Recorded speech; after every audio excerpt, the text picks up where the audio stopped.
Big பாஸ்ல இந்த வாரம் வீக்லி டாஸ்க்கா வந்து பார்த்தீங்கன்னா, கோர்ட் டாஸ்க் குடுத்துருக்காங்க. அதாவது நீதிமன்ற டாஸ்க்கு. இதுல ப்ரோமோல முதல் கேஸா யாரோட கேஸ் அப்படின்னு பார்த்தீங்கன்னா, ஆதிரை, கானா வினோத் இவங்களோட கேஸ் தான். மேபி ஆதிரை தான் கானா வினோத் மேல வழக்கு தொடர்ந்திருப்பாங்கன்னு நெனைக்கிறேன். இதுக்கு வந்து நீதிபதியா யார் இருக்காங்க அப்படின்னு பார்த்தீங்கன்னா, அமித் மற்றும் நம்ம திவ்யா கணேஷ் இவங்க 2 பேரும் தான் வந்து பார்த்தீங்கன்னா, இதுல நீதிபதியா இருக்கிறாங்க.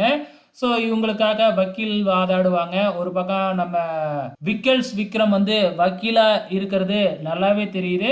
விக்கல்ஸ் விக்ரம் வந்து யாருக்கு வக்கீலா இருக்கிறாப்ல அப்படின்னு பார்த்தீங்கன்னா, கானா வினோத்துக்கு இருக்காங்களாட்டுக்கு. ஆதிரைக்கு நம்ம அரோரா வக்கீலா இருக்கிறாங்க.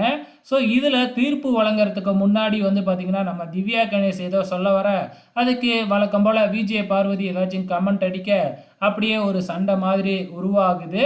ஸோ இதுதான் ப்ரோமோவுல காமிச்சிருக்கிறாங்க. மத்த சீசன்லலாம் இது ரொம்ப காமெடியா இருக்கும். ஆனா இந்த சீசன்ல என்ன நடக்க போகுது அப்படிங்கிறது தான் தெரியல. பொறுத்திருந்து பார்க்கலாம்.